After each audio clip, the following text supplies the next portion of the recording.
Begal yang dikenal sadis ini ditangkap setelah merampas tas korbannya yang berisi ponsel dan uang tunai dengan melukai tangan korbannya menggunakan senjata tajam. Tidak hanya itu, emas dan sejumlah surat penting milik korbannya juga turut dirampas. Pelaku berinisial RS, 37 tahun, diringkus oleh tim gabungan di Desa Tamalatea, Kabupaten Jeneponto, Sulawesi Selatan pada Kamis kemarin. Saat dilakukan pengembangan kasus, pelaku terpaksa dilumpuhkan dengan timah panas karena berupaya kabur dan melawan petugas.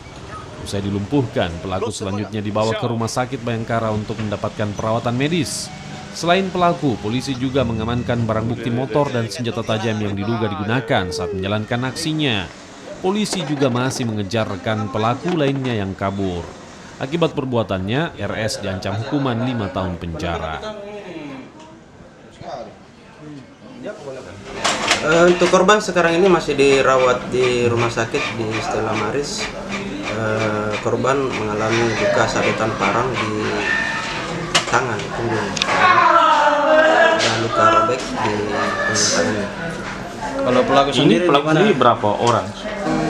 Dari hasil interogasi, dari hasil pengembangan diperoleh informasi bahwa pelaku ini berteman 2 orang. Jadi mereka melakukan aksinya ini berdua. Tapi baru satu diamankan ya? Ya, untuk sementara ini pelaku baru satu diamankan. Kemudian satu lagi masih DPA.